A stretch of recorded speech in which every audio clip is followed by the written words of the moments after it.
ಗ್ರಾಹಕರಿಂದ ಇನ್ವೆಸ್ಟ್ಮೆಂಟ್ ಮಾಡಿಸ್ಕೊಂಡು ಪ್ರತಿನಿಧಿಗಳ ಮುಖಾಂತರ ಅಂಥವು ಕೆಲವೊಂದು ಕಾಯ್ದೆಗೆ ಉಲ್ಲಂಘನೆ ಮಾಡೋದು ಅಂತೇಳಿ ಸರ್ಕಾರಗಳನ್ನು ಮುಟ್ಟುಗೋಲು ಹಾಕ್ಕೊಂಡಾರೆ.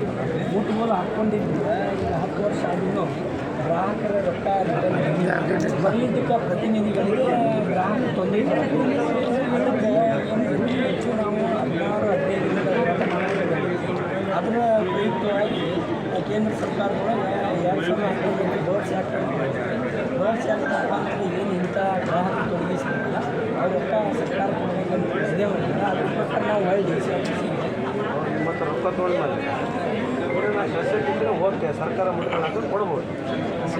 ಕಂಪನಿ ಅಸೆಟ್ಸ್ ಅದಾವ್ರಿ. ಯಾವ ಕಂಪ್ನಿ ACL ಕಂಪ್ನಿದು 2,18,000 ರೂಪಾಯಿ.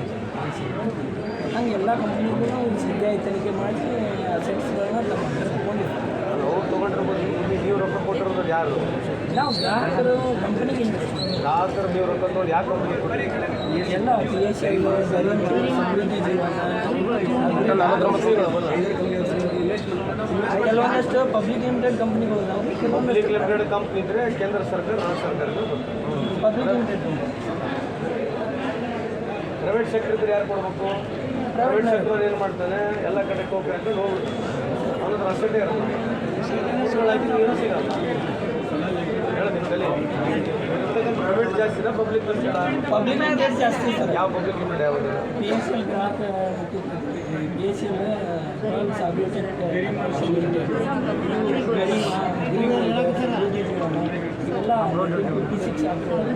ಕಾರ್ಪೊರೇಟ್ ಆ್ಯಕ್ಟ್ ಒಳಗೆ ರಿಜಿಸ್ಟರ್ಡ್. ಯಾವ ಕಂಪ್ನಿಗಳು ಇವೆಲ್ಲ corporate company, insurance company, private company ಅಲ್ಲ public limited company. Public limited government undertaking company sir ಇವು. ಪಬ್ಲಿಕ್ ಲಿಮಿಟೆಡ್ ಕಂಪ್ನಿ ಅಗ್ರಿ ಗೋಲ್ಡದು ಗೌರ್ಮೆಂಟ್ ಪ್ರೈವೇಟ್ ಲಿಮಿಟೆಡ್ ರೀ, ಪಬ್ಲಿಕ್ ಲಿಮಿಟೆಡ್ ಅಲ್ಲ. ಅಂದರೆ private PSL public limited company ಅಲ್ಲ. ಪಬ್ಲಿಕ್ ಲಿಮಿಟೆಡ್ ಕಂಪ್ನಿ ನೀವು ಯಾಕೆ investment ಕೊಡ್ತೀರಿ? ಅವ್ರು ಇನ್ವೆಸ್ಟ್ಮೆಂಟ್ ನಾನು ಕೇಳ್ತೀನಿ. LICಗೂ ರೊಕ್ಕ ಕೊಡ್ತೀವಿ. ಒಂದು ಯಾವ ಪಬ್ಲಿಕ್ ಲಿಮಿಟೆಡ್ ಕಂಪ್ನಿ, ಯಾವ ಗೌರ್ಮೆಂಟ್ ಆಫ್ ಇಂಡಿಯಾ ಕಂಪ್ನಿ ಅಲ್ಲಮ್ಮ. ನಾನು ಹೇಳೋದೇ ಬೇರೆ, ನೀನು ಹೇಳೋದೇ ಬೇರೆ ಅಲ್ಲಮ್ಮ. ನಾನು ಹೇಳಿದ್ದೇನು, ಆ್ಯಕ್ಟ್ ಪ್ರಕಾರ ಎಲ್ಲರೂ ಮಾಡಲೇಬೇಕು. ಈ ಆ್ಯಕ್ಟ್ ಏನು ಹೇಳ್ತೀರ, ಆ್ಯಕ್ಟ್ ಎಲ್ಲರಿಗೆ ಬರ್ತದೆ. ನೀವು ಹೇಳ್ತಕ್ಕಂಥ ನೀವು ಹೋಗ್ಬಿಟ್ಟು ಒಂದು ಗೌರ್ಮೆಂಟ್ ಯಾವುದೋ ಕಂಪ್ನಿ ಪರವಾಗಿ ರೊಕ್ಕ ತೊಗೊಂಡು ಹಾಕ್ಸಿದೀವಲ್ವಾ, ನೀವು ಯಾವ ಕಂಪ್ನಿ ಪರವಾಗಿ ಹಾಕ್ಸಿದ್ರೆ ಆ ಕಂಪ್ನಿಗಳು ಯಾವ ಅಂತ ಹೇಳ್ತದೆ ನಿಮಗೆ. ಅವು ಗೌರ್ಮೆಂಟ್ ಆಫ್ ಇಂಡಿಯಾ ಅಂತಾರೆ ನೀವು. ಅದೇ ರೀ ಪಬ್ಲಿಕ್ ಲಿಮಿಟೆಡ್ ಕಂಪ್ನಿಯ ಗೌರ್ಮೆಂಟ್ ಹೌದು, ಪಬ್ಲಿಕ್ ಲಿಮಿಟೆಡ್ ಕಂಪ್ನಿ ಹೇಳ್ತೀರಿ ನೀವು. ಯಾವ ಕಂಪ್ನಿಗಳು ಅವು? ಯಾವ ಕಂಪ್ನಿಗಳು? ನೀವು ಓದ್ರಿ, ನೀವೆಲ್ಲ ಕೇಳ್ರಿ.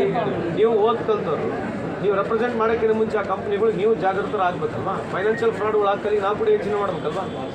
ಎಷ್ಟೋ ಜನ ಕೆಲಸ ಕೊಡ್ತಾರೆ, ಆಮೇಲೆ ಮಾರ್ಕೆಟಿಂಗ್ ಮಾಡಿ ಆ ಹುಡುಗರು ರೊಕ್ಕನೂ ಕೊಡೋಂಗಿಲ್ಲ.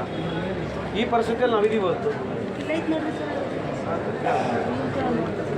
ಅದೇ Garima homes and farms house limited ಎದಕ್ಕೆ ಹಾಕ್ಬೇಕಮ್ಮ?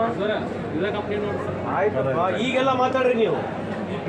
ಈಗ ಭಾಳ ಜೋರಾಗಿ ಬರೋದು, ಇವನೇನಾಗಿರೋದು ಈಗ ಒಂದು ದೊಡ್ಡ ಅವಾಗ ಯಾವ ಕಂಪ್ನಿಗೆ ಹಾಕ್ಬೇಕಂತೇಳಿ ಯಾರಿಗೊಬ್ರು ಸಲಹೆ ಕೂಡ ಕೇಳೋದು ಬೇಡ.